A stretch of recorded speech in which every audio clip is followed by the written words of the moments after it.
My name is Maria, and I am part of the WeTravel team. WeTravel is a booking and payment solution for multi-day travel companies and tour organizers. And as most of you know, we have been organizing several workshops on different topics for the past year. And we are always interested in learning what you want to learn. So if you have 1 or 2 minutes after this event, please fill out the feedback form because that helps us tremendously to know what you need and also plan the content accordingly. And of course, if you want to be in touch and be notified of the other events that we have, the roundtables, other workshops, free resources, you can connect with us on LinkedIn. If my colleague Carrie is here, she will help me drop in the link on the chat so you can join the community. And okay, so today's webinar is about content marketing strategy. It's a very important topic if you want more travelers to notice your brand. And of course, the idea is to sell more tours, but also by building more meaningful relationship with your customers and providing them with useful and inspiring content. So for this, Chris is going to explain us how to create lots of content ideas that can deliver value to your travelers in any stage of the buyer's journey. So I think we are good to start. Thank you very much, Chris, for being here with us today again. And I'm going to stop sharing my screen so we can start with the presentation. Thank you very much. Thanks again for having me. Absolute pleasure. Let me share my screen. Hopefully you can see that okay. So yeah, thanks again for inviting me along. It was an absolute pleasure the last time, and it's great to be back again and hopefully delivering everyone who's listening and watching some valuable insights into my thoughts on how you should market your tour business this year, next year, and post-COVID, in essence, about things going forward. So there's a few things I want to cover. We're going to be covering quite a lot of different things in this sort of talk. But there's a few things I want to highlight in terms of what we will cover. And the first one is, if anyone has read my book, will maybe have seen this before, but it's just give some of you an understanding to change your understanding of your business and what you think your business should be. And we're also going to give you a better understanding of the customer's purchase journey, what they do at every single stage of dreaming about an experience, participating in experience, etc., and what you can do to inspire them at every single step of that stage. I'm then going to sort of show you how to easily create content ideas and create 100 days worth of content from one video campaign, which basically is taking one campaign and repurposing that over 100 days worth of content. So there's a few things to cover in this workshop.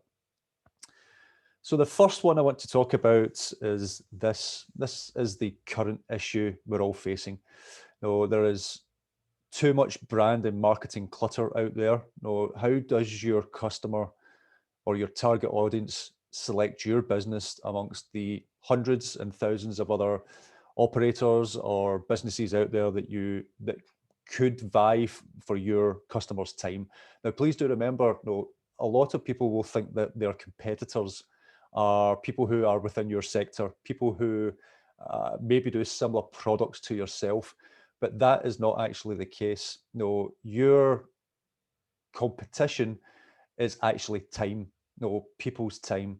Whether they do a tour or experience with yourself, or whether they go to a restaurant or go to the cinema, or whatever they happen to do within that time, that is what you're fighting against. That is your main competitor. So it's not just about the products that you already have, it's about all the other things that people can do with their time. And this is one of the issues that everyone has. There is so much brand and marketing clutter out there. How does your customers choose you over all the other options that they may have? Well, I'm going to give you one simple truth, and this may come as a surprise to some. Again, if you've read my book, it probably not. But the truth is, don't run a tourism business. And what I mean by that is to change your mindset from being a company who just runs tours, activities, attractions, and actually becoming a media company. Now, to survive in today's marketing world, you really need to have that media company mindset to make sure that your brand stands out amongst all the other brands that someone has the opportunity to select over yours. And the reason why I'm saying this now is becoming a media company is when you think of all the different aspects that you need to cover, the platforms you need to be on, the content you need to write, the videos you need to create, there is so much media that you have to put out there to stay relevant, to stay in front of customers' mindsets, that's why you need to change your mindset into becoming that content creator company, that media company that just happens to sell a tourism focused product. So media company mindset first, selling the products and being a tour operator second. That's the way I would approach it. And that ultimately, if you go down that route, you will change this into this.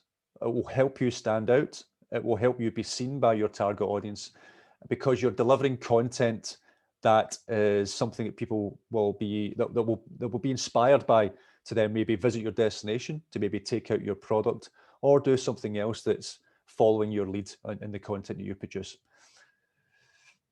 So to help with that, I want to give you a little bit of a better understanding of a customer's purchase journey and what they do every single step of the way. Now, each customer will be different.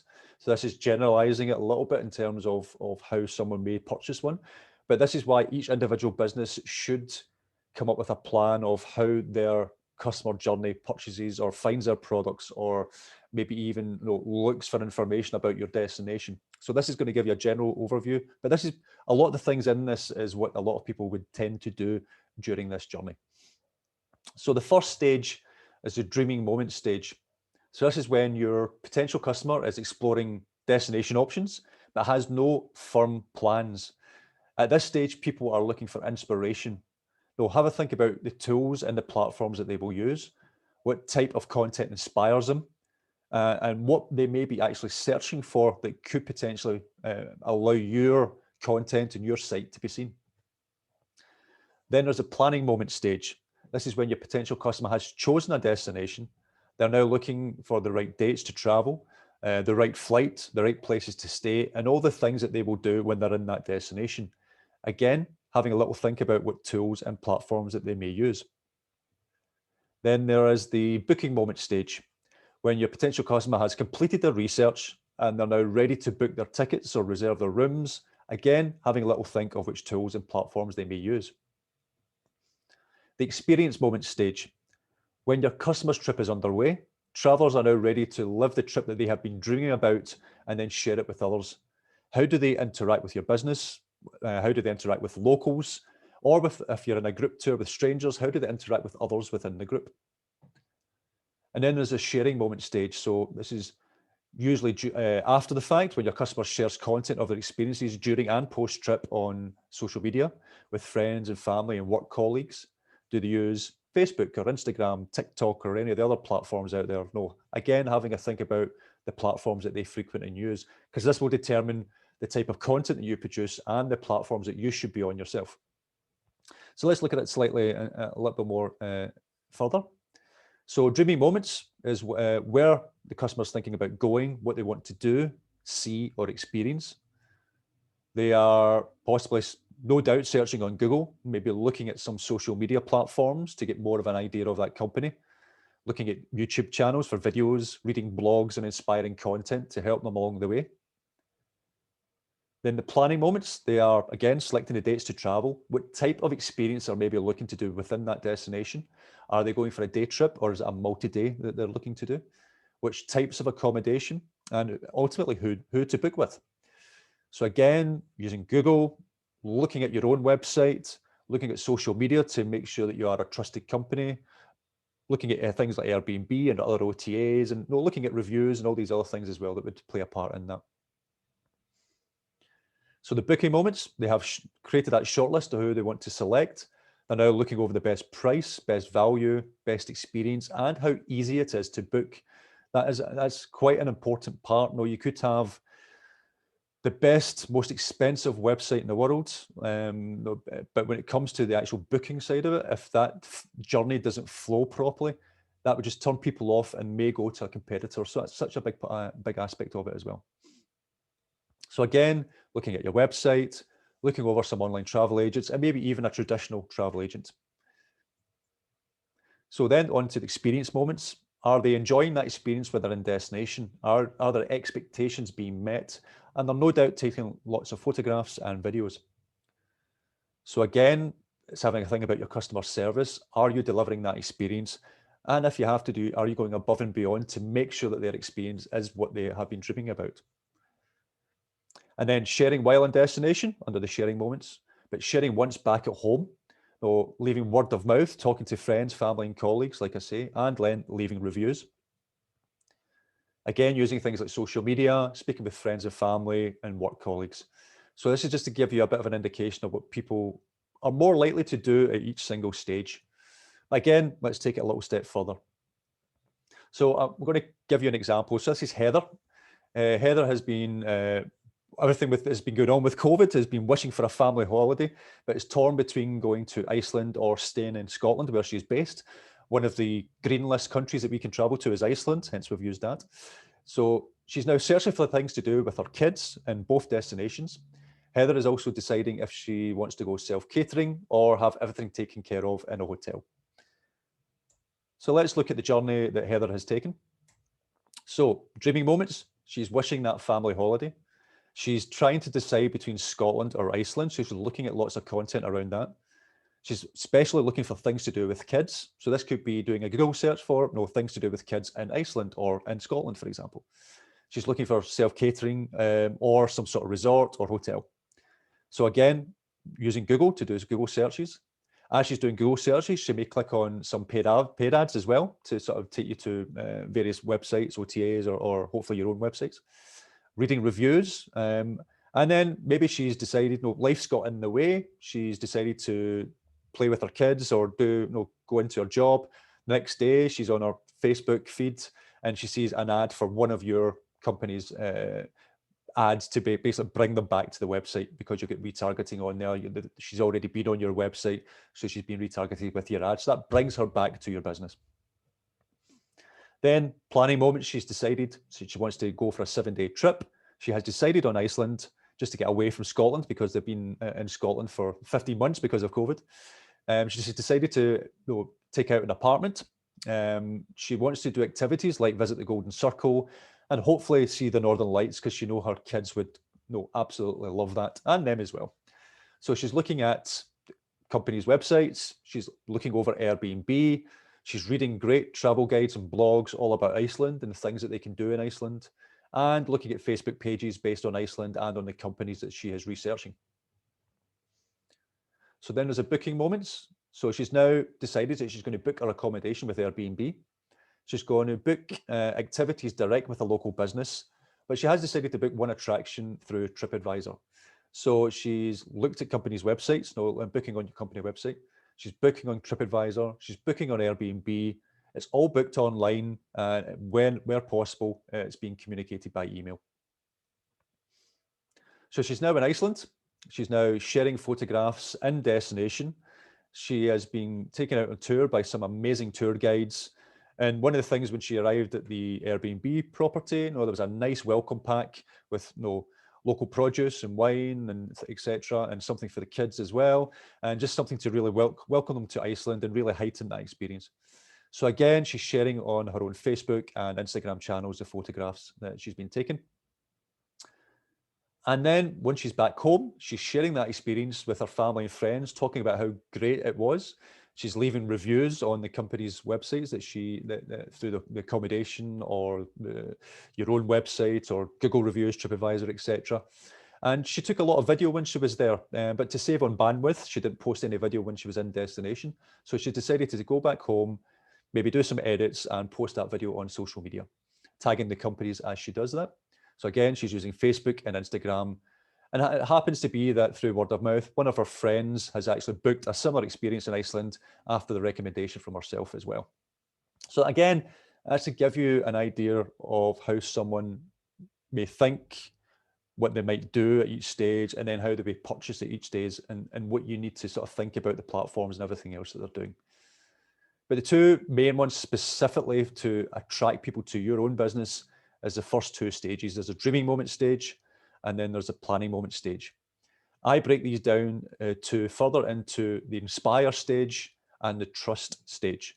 So ultimately, you're trying to inspire people. You're not selling to them at this stage. In fact, you're not selling to them, overly selling to them at any of these stages, but you are creating inspiring content. So that would be videos, travel guides about your destination, not necessarily giving prices or talking about selling a product or whatever that. You may have the odd soft sell link or something at the end of a page to maybe entice people to book or inquire, but ultimately you're trying to inspire them at this stage. So telling them how good an experience you can deliver for them, or how great your destination is, or how great the partners that you may have within your destination are as well, that can heighten that experience for them. And then the trust stage is all about enforcing that, highlighting your reviews, highlighting why you are a trusted company, the number of years, your USPs, all these things that come with a business. So these are the two stages you really need to capture them initially, to then hopefully move them on to the booking stage and further on from there. So in terms of inspirational content, so this would be talking about the experience that someone can have, the things that they may see or do within that destination and your destination as a whole. And again, maybe talking about your partners and other people who help you out in the business and help you out deliver those experiences. You're creating travel guides and blogs all about that. Video plays a huge part in that as well. You maybe even create some downloadable PDFs, something about the top 10 things to do in Iceland, for example, that someone may download and read, or maybe give to the kids to get inspired, that type of thing. And then doing maybe an automated email series. So anyone signing up to a newsletter or maybe downloading that PDF after signing up will maybe be drip fed an automatic email once per week. And this is like travel guides. It's not graphical emails full of promotions. It's a travel guide as if it came from a tour guide or the business owner, with plain text email with a signature at the bottom, giving more inspiration, telling more stories, and inspiring that stage. But I would only do this for multi-day tour companies rather than day tour, because typically day tours tend to be booked in destination. People won't have a weekly email won't work for a day tour if someone books that in destination. But for a multi-day tour that someone books well in advance, automated emails would work very well for that. So again, this is to inspire and excite, but do not oversell. The worst thing you can do is oversell at this stage. And then there is a trust content. So having content that has some reviews or written testimonials, or even if you can, if you're doing videos, display some TripAdvisor or Google reviews on your videos, or even better still, if you have 5 or 10 seconds in your video of an actual customer leaving a review, that could be that you've taken someone out on a tour, you've had your phone or your GoPro or a camera with you, and they've done a video review, they were happy to do that. Have that as part of your marketing as well. Emphasize why you are the best and trusted company to to deliver that experience. And again, automated emails work very well here, but again, only for sort of the multi-day tour companies. But again, this is to build trust and build confidence. And you may start soft selling at this stage, links off to products or inquiry forms, that type of thing. But ultimately, you're trying to build trust in you and your business so that they will book or inquire with yourself. So let me give you an example. So this is actually a campaign we're actually just launched for a company called Ciclismo Classico. They traditionally actually do a lot of cycling tours around Europe and Italy, etc. But obviously with COVID, they're now doing a campaign to travel, where they are based in the United States, to travel around New England, which is often called the Europe of America. It's got a very European vibe to it. And a lot of cyclists love it because it has that vibe, but it's closer to home. So what we've done here is we've created a landing page all about New England cycling and the European charm and culture close to home. And we have a series of travel guides and blogs and things that we've created around this as well. This is only a very, very small portion of what we've done. But we've written that content. We've created a landing page that has an inquiry form at the end of it, because they only take inquiries, because it's all custom made. And then we have 2 Facebook ads running. One is a carousel ad, one is a video ad, and both of them are going to the landing page. We also have those same ads duplicated, but going to a Facebook form as well. Some people like to go off to a landing page or read more information. Others hate to leave Facebook and like to inquire through a Facebook form. So we're giving people the option to do either or. But anyone who lands on that landing page or interacts with any of the marketing that we've created, or even the form, but maybe who has not yet signed up, will then be further down the line be retargeted with another ad. So this is to download a free 130-page guide to Europe and the US. So cycling routes, highlighting, these guys are a trusted company. They've curated all these cycling routes for people for free to download. All they need to do is leave their email address and contact details. And again, we've got that ad running twice, one going to a landing page and one going to a Facebook form. But the customer will then be able to access the PDF through either means. And then we have a sort of final ad. And this is, imagine your customer going down this journey. So they're reading more information. They're starting to get a little bit more interested. So they're starting to download the PDF guide. And if they still haven't inquired, we have this sort of last ad, which is more of a trust builder, which has, as one of the carousel images, is an actual review, highlighting that review, as well as some other images to highlight more about what the experience can deliver. And that's going to a Facebook form as well. So it's leading your customer along the journey to know a little bit more about yourself, inspire them, and then build up that trust. So first stage is very much the inspiring stage. The downloadable PDF is inspiring stage, but leaning more into trust because it contains reviews and other things as well. And then you're leading into the actual trust sort of ads and content from there as well. So it's migrating that customer through that journey, and hopefully by the end of it, they will inquire or book with you. So again, we've created some videos for this. So the videos, we've actually edited the videos in a way, and we'll come on to this a little bit later about repurposing content. But we've created videos, one in square format for the standard Facebook ad feed. We have a landscape one for other formats that may be on different, that Facebook put your ads onto different platforms and everything else. And we have a portrait format, which is for Facebook stories and Instagram stories. So the ad was very much, and I'm actually going to show you the video because it's very much a 50-second video with some nice titles on it. But all the footage was literally taken by this company on phones or on a GoPro. But again, they've taken the footage, so the footage is free. And all we've done is added on a $20 music track with some titles over the top of it to produce a nice little video ad about highlighting that experience. So what I want to do is show you that video. It's only 50 seconds just to give you an idea of some of the inspiring content that you can create.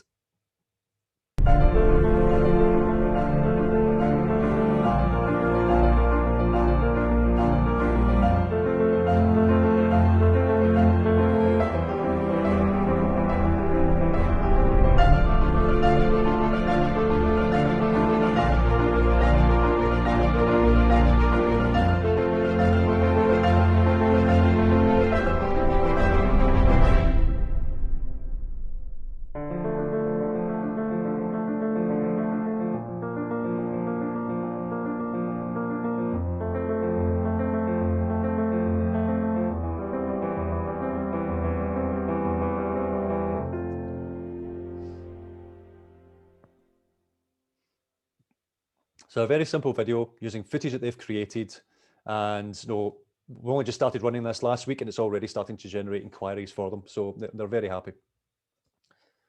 But let's go back to Heather's journey, just to give you an idea of maybe what inspired her to come to Iceland. So Heather did a search on Google. And then she saw an inspiring piece of content on a company's website about the top 10 things you must see when you're in Iceland. That then had a link or a form to download an insider's guide to Iceland. So it was, again, a downloadable PDF, giving more inspiration and starting to build up that trust because it contains reviews and other things within it as well. And then she also, as she signs up, she will also get a weekly email series, only about 3 or 4 emails, because it's a multi-day tour experience, and it's something to inspire them as she's thinking about booking, and even after she books, giving them more inspiration and things to do that the family can do when they're in Iceland. She then went off, like I say, and she did her she work in the way, she cooking and dealing with kids and everything else, and then saw a Facebook ad all about the majestic Northern Lights, which brought her back to the company's website. So that brought her back to a landing page all about the Northern Lights. So again, it's to highlight, look, this is inspiring, this is bringing her back, this is her, she's reading content, she's downloading guides, she's getting an email series, she saw a video and it brought her back to that company's website. So let's look at a little bit further along the journey. So after landing on the Northern Lights page, she was hit with another retargeting ad through Facebook about why they are the best company, highlighting reviews, that type of thing. Maybe even has a customer testimonial within that video as well.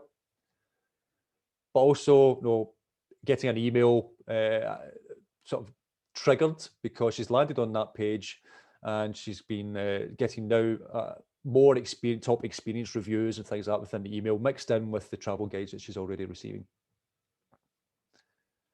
So again, then she's maybe further down the line, she's received an email to say, look, we've seen you looking at the Northern Lights. We know you were interested. Spaces are starting to fill up. Even if this isn't true, it's something to give that little bit, as we call in the marketing trade, a hurry, giving people a hurry to maybe make them think, right, I need to book this or I'll maybe lose my spot. So maybe saying, oh, so you were interested in this tour, but spaces are starting to fill up. If you're interested, please do get in touch or book. Which she surely does. She books that experience now that she's decided she is going to Iceland, and she now books that experience up through the company website. So again, let's look at it a little bit further down the line. She may have to sign a digital waiver, which is actually one of these things that are becoming more and more popular, especially now because of the Facebook iOS 14 not being able to track everything that you would like to track in a campaign. By having a digital waiver, it allows you to track more details about a customer and allow you to use that within marketing further down the line, just to capture more details that you can maybe gather about that customer. And then she maybe keep getting emails about other activities in Iceland. And now she's experiencing the tour and going out there and having a great time in destination. So after that experience, she may get an email to say, how was your trip? Would you like to leave a review? Do all the things you would expect to do after the trip. Leaves a review and then starts speaking to her friends and family, leaving word of mouth, who they then go on to the start of that journey, and the whole journey starts again. So again, it's that whole ecosystem, building that ecosystem to bring people along the journey, inspire others, and add them to the journey as well. So I hope that gives you an indication of maybe the types of content to create, a better indication of how the customer maybe thinks about purchasing, the type of content that may inspire them along that journey to ultimately make them book or inquire or whatever your end goal is. So now let me just quickly go over how you can create 100 pieces of content from one video campaign. So think about creating a campaign that may be a 2 or 3 minute video, and then from that, you will then repurpose that content to maybe take them along the journey going further along the lines. So this is actually quite easy to do. It's something that a lot of people don't realize, is that they can create so much content by just repurposing content you've already created. Now, a lot of people get hung up that you have to create new content all the time. That's not necessarily the case. Well, you can create new content from existing content that you've already created.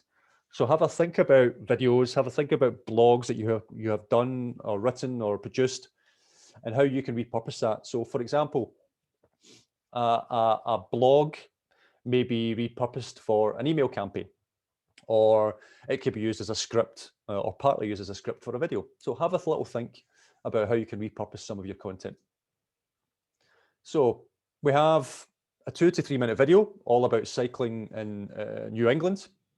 That 2 to 3 minute video may be posted up on Facebook or YouTube, or used on the website, maybe on a product page, or even on Instagram TV, whatever the platforms are suitable for a 2 to 3 minute video. You then maybe create 2 1 minute videos from that same video, re-edited down. You maybe re-edit it down into 4 30-second videos, and into, in fact, that should say 4 15-second videos. So you're then repurposing that for different platforms. You're repurposing it for posting up onto different platforms, different ways that your customer can interact with your business, if that is the platforms that they are frequenting on. So 2 1 minute videos are great for Facebook as well, Facebook ads, No, the time is great for Instagram. No, Twitter only allows up to a certain amount of time in videos. Same with LinkedIn. Could be still used on your website or on YouTube. The 4 30-second ads, again, could be used, sort of videos rather, could be then used on Facebook, Instagram, Twitter, LinkedIn, your website, etc. And then what should be 15-second ads are good for things like TikTok or Instagram stories or Facebook stories, that type of thing. But then you may create some still images from those videos, add some text over the top of it, and then repurpose those images as social posts, within blogs or other platforms that you see fit. But then there's free tools out there. If you do a Google search to create animated GIFs or little memes from video footage. So you can create little 5-second animated GIFs or 10-second animated GIFs that then you can use on Facebook or Instagram, that type of thing. You've all seen the little boomerang thing on Instagram where the video goes back forward. You can create things like that and then post that up onto other social media platforms using the video footage you've already created. So again, having a little think about how you can repurpose that. But if your video footage is suitable for audio, if it could be understood without seeing the visuals, and the audio would be enough to see, then why not take that audio and export it to create an audio podcast, which can then be uploaded into Apple or Android or Amazon, whatever you would see fit. So again, it's repurposing content to suit various platforms to allow you to be seen on as many platforms as you can, where your customers may be frequent, where your customers may, a lot of people listen to podcasts, for example, when they're out jogging or when they're out doing something or some exercise. So have a little think, that could be something that you can maybe produce, and maybe people will come across that as and when they're doing that side of things.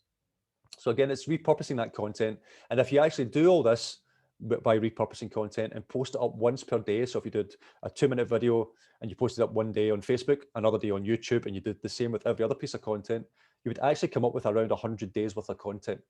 So over 3 months worth of content using the same repurposed content. And then more and more you do this, the more and more you schedule up, the more content you will have, and you can actually grow it quite quickly for over a year. But again, ultimately, it's all about the story. You really need to tell an effective, inspiring story, whether it's in written content, whether it's in video, whether it's in a podcast. No, it's all about the story. Again, remember, you're trying to inspire them, especially at the early stages. Think about what's been happening over the last 15 months. People have all been stuck in their homes, wishing and dreaming about things that they wish they could do.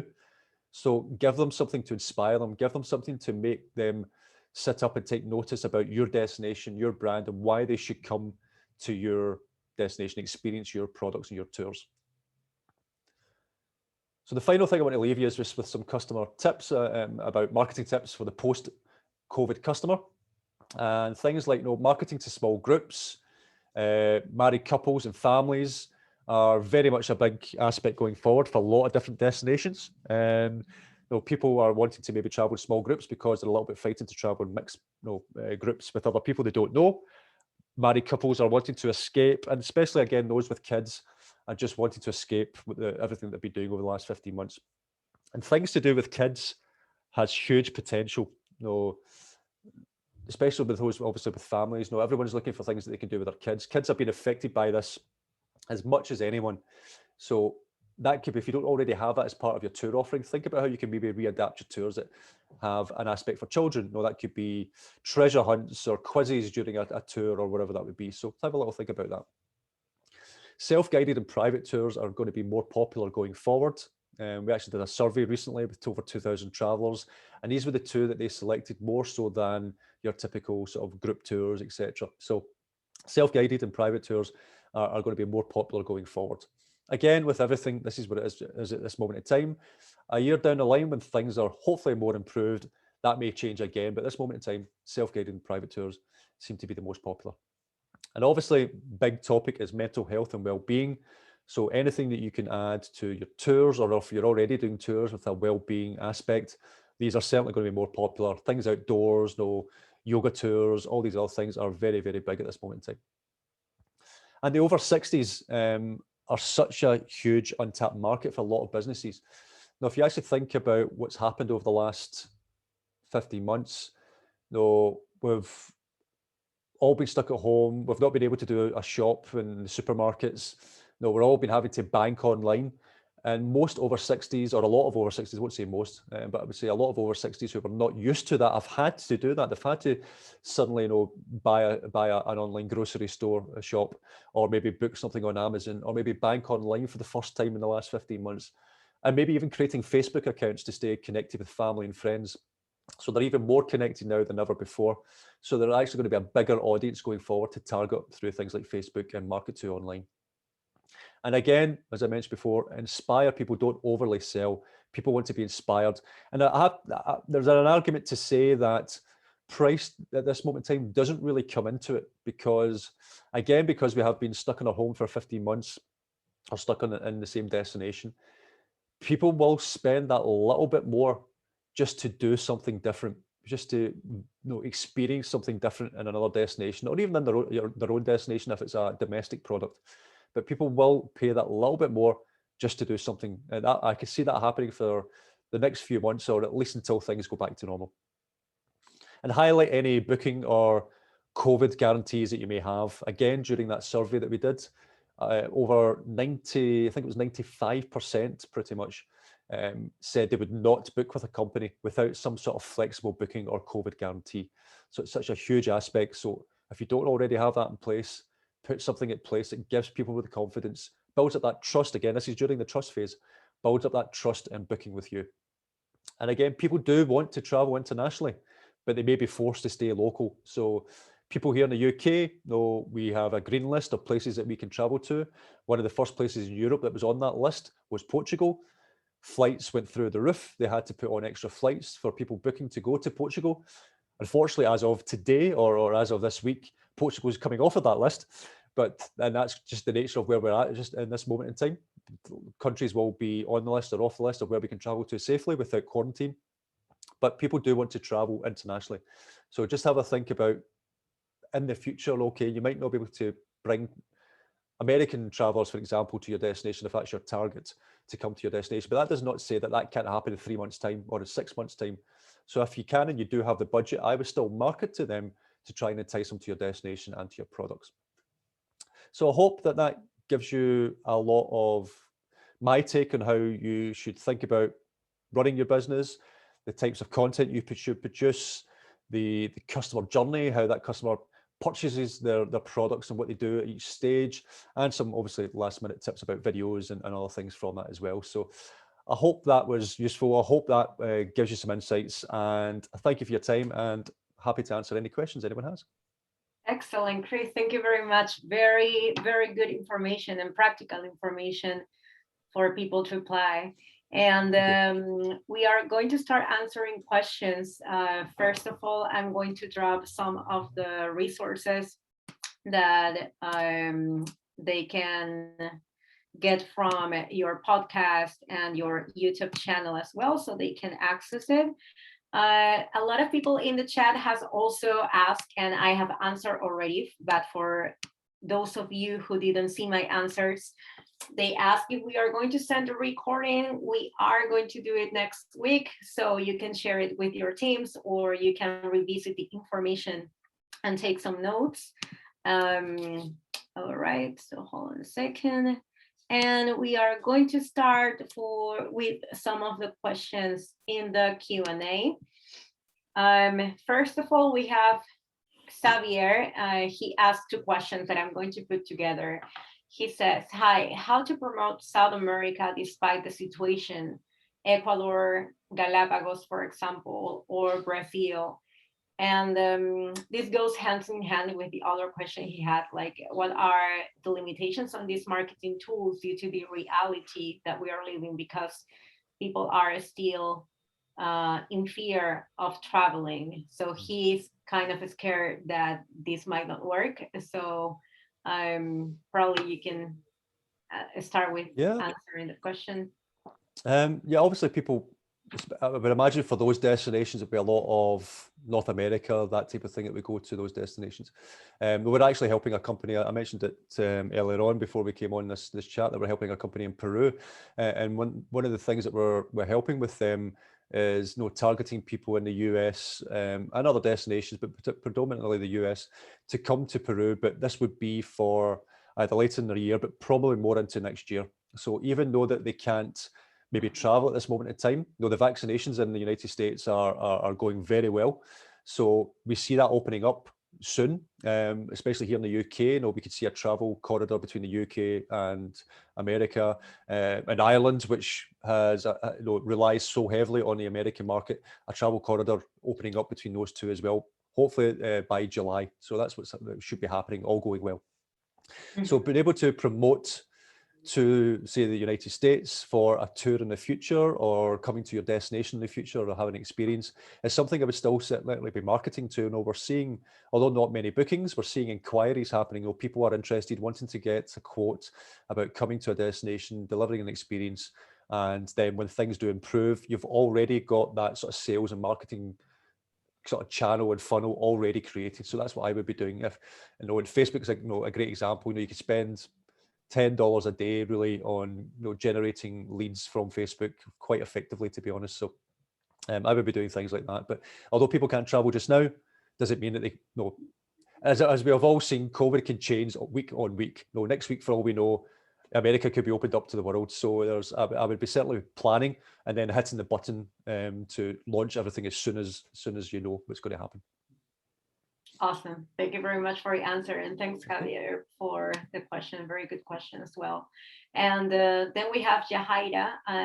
She asked, what do you think about developing and promoting online live tour experiences as a tool for content marketing?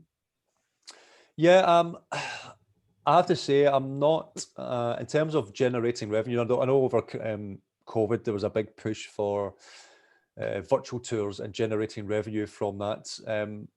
I am yet to be convinced that you can generate good revenue from virtual tours personally, but it is a great brand awareness tool. So if you're using it to bring people in to know more about your business, maybe giving away a free virtual tour so they can see what you're like, see what how you are as a tour guide or as a company, and then that might lead them on to take an actual physical tour with you as and when they can. That's where I see it working very well. Another way I do see virtual tours working well is when it's combined with an actual physical product. So those who may do a food tour or a drink tour that are able to send out food and drink boxes to those destinations close to them, so they can then maybe do a wine tasting or a food tasting online while they're actually participating in the actual food or drink. Things like that can work very well. And one of the other things I even thought about was, if someone has taken out a face-to-face physical experience with you, it could be a surprise, so you don't need to tell them. But at the end of that experience, why not send them a free virtual tour of the same experience that they have just taken with you in person? So that's something that could be, they would have as a memory, something that they would have as a keepsake, but then something that they can then share with their family and friends to say, hey, look, this is the sort of thing that I saw in this tour. And that may bring referral business back to your own business as well. So virtual tours is a great brand awareness tool personally, but I don't see it as a tool to make lots and lots of revenue from personally. Awesome. Thank you very much. Thanks, Yahaira, for your question. Then we have a question from Gulliver Expeditions. What applications are best to use to make videos like the ones you showed us? Well, that video I used because the industry that I'm in, I'm using a Mac. I used Final Cut Pro, which is about $250, but it's actually it's a one-off fee with unlimited updates. But it's actually one of the most easiest video editing softwares that you can use if you're on a Mac. And if you're used to things like iMovie, it's like a big brother version of the iMovie. But it's a really great piece of software, and that's what I used to create that video. But you can use things like iMovie. You can use online tools as well. There's many online tools that allows you to create videos like that as well. It just depends on the type of videos you want to do. If you're going to be producing lots of videos, then I would say looking at something like Final Cut Pro or even Adobe Premiere. But Final Cut Pro to me has, again, if you're only Mac based on, unfortunately, has a less of a learning curve than something like Adobe Premiere if you're going for that sort of more premium package. But no, there's plenty of online tools, free tools as well, that you can use to edit videos, and things like Canva and stuff like that. There's tools like that allows you to create videos and stuff like that as well. Perfect. And then we we have a lot of questions. So let's That's see. okay. Um, for a small urban non-traditional tourism destination who relies heavily on visiting friends and family, are there any recommendations to target locals who may likely be looking to head elsewhere? Yeah, again, some businesses can find changing to local and domestic really easy, and it will be hard for some others. No, I always make the joke that it'll be very hard to sell pizza making classes to Italians. No, if you were in Italy, no, that's maybe not something you'll be able to do. But it is maybe having to think about your products and how you can adapt them for a local market, and maybe having to create new products entirely. And again, maybe some that involve kids, maybe doing a. In fact, let me give you an example. I was speaking to it was a few months back. I was speaking to a company who does taxi tours around London. So he takes people around London in a taxi, stops off at various places, gives them a tour around these places. They hop back on the taxi and they go off and do the rest of the tour. But they do have a James Bond tour. So they take them around the movie sets that were filmed around London that were used in James Bond. So I says, well, why don't you take that step further and gamify that tour? So whether that was for corporates or whether it involved kids or whatever, is you could have maybe some other of your tour guides acting as a spy, or maybe this is a spy you need to find, and you're actually getting your tour, the people you're taking out on tour, to act like secret agents, having to find a spy, finding clues around various parts of parts of London, and then though you could even have one of your tour guides. I know if you do have this, or a friend sitting on a park bench with a newspaper with the holes cut out the eyes and things like that, and coming up and those swapping a briefcase and making it all fun, and then they find out more clues, and then they ultimately find the spy at the end of it. But it's maybe gamifying what you already do for the local market, and highlighting something that would entice them along to that product if you're looking sort of local and domestic. But it does depend on what you're looking for, and it does depend on the type of products you already have, to be honest. Perfect. And then we have another question about it's about TikTok. She says, what kind of content do you recommend for TikTok? As we know, TikTok is kind of a subculture. It's totally different from other social media. It's kind of a place for content creators and entertainers. What do you think about that? Yeah, I have to say I've not delved too much into TikTok personally. It's maybe I'm too old. Maybe it's not my demographic. But no, as a platform that my kids, well, my daughters especially, looks at a lot. But no, a lot of tour operators use it. There's some great tour operators who do sort of little free virtual tours. No, they put some videos out there, something that they just give for free. They'll put out there in terms of just more of a brand awareness tool. So if you're using it for that, no, it can work very well. No, just look at it, think of it as another way of delivering a pre-recorded virtual tour to your audience and doing it that way or something along those sort of lines. As for creating little entertainment, just things just because you think that that's what the platform's for, maybe not so much, but no, it could be little stories from your tour guides. It could be little things, little snippets about the experience that you're taking people out and about on, or you may be showing actually taking people out on tour and little highlights of that. Use it for that and sort of see, but only use TikTok if it's where your target audience is going to be. Now, if you're targeting the over 60s, probably not going to be on TikTok, so I wouldn't waste my time. But if you're targeting a younger market, then yeah, by all means, try it and see if it works. Yeah, that's a good point, definitely. And then we have a question by Rich Jane. Do you ever include pricing on social media content, or is it better to first establish communication with a prospective client?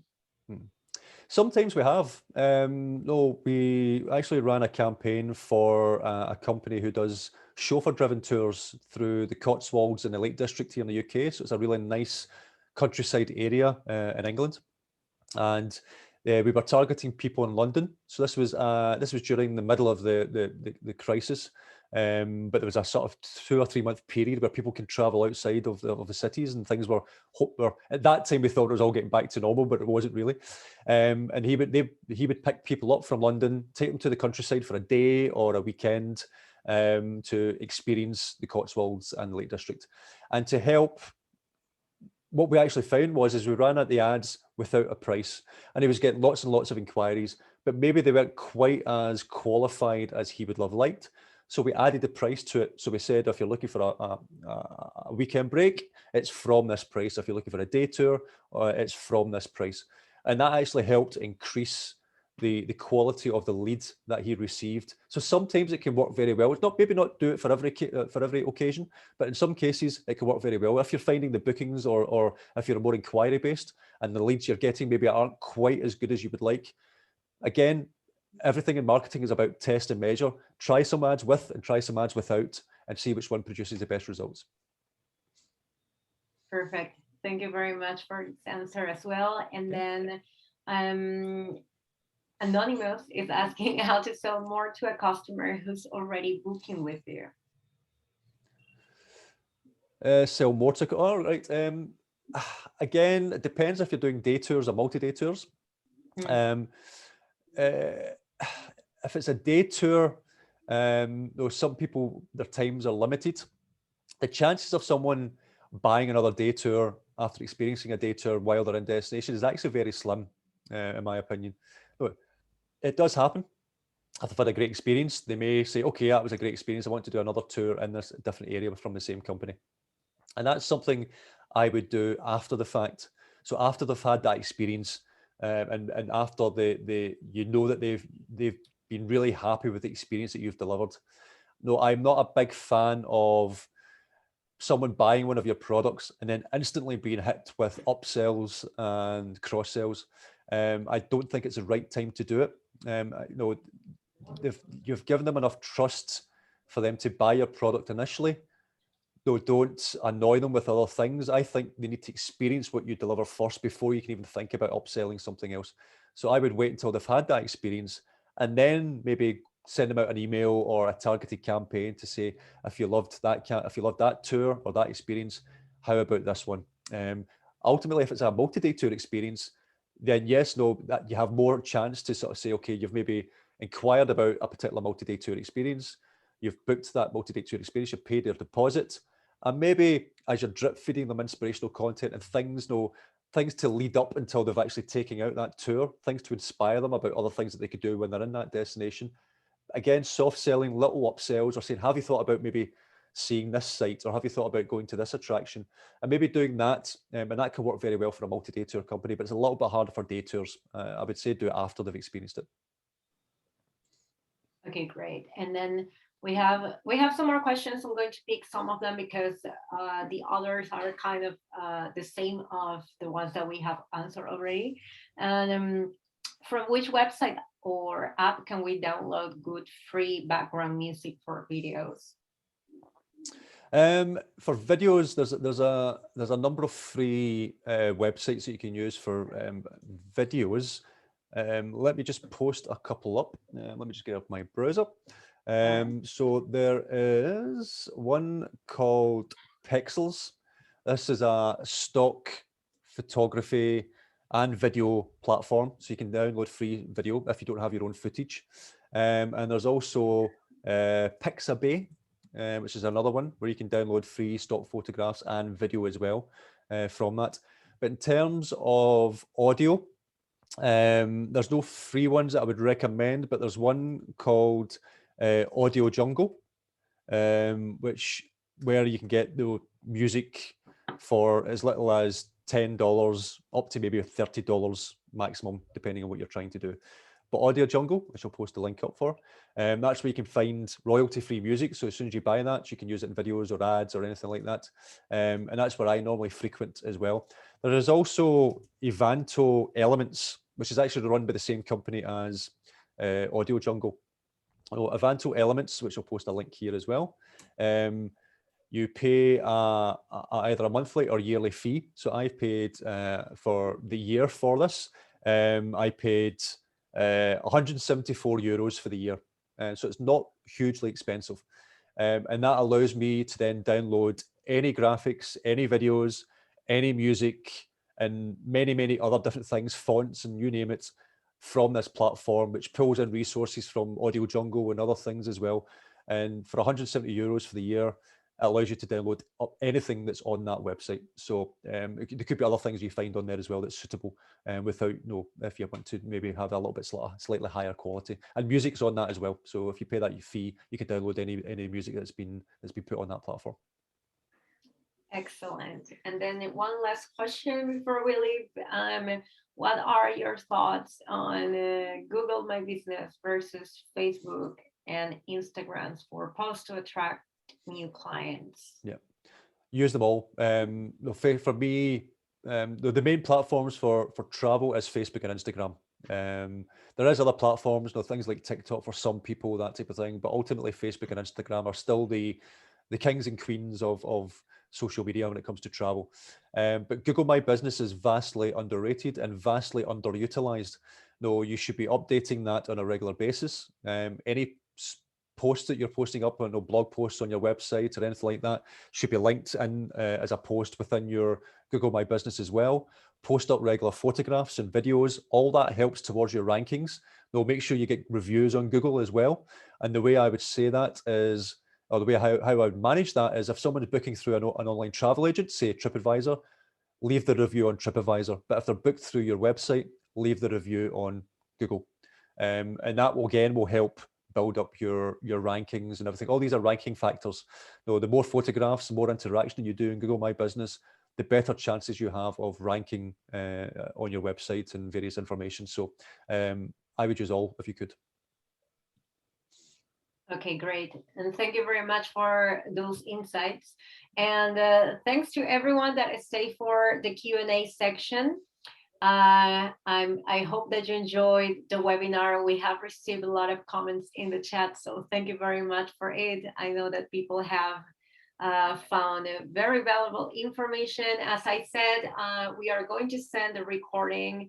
We are also going to send these resources. You can follow Chris on his LinkedIn to keep in touch, and he also has a great podcast and a Facebook group where you can find more resources about marketing in general for tour operators, for our industry specifically.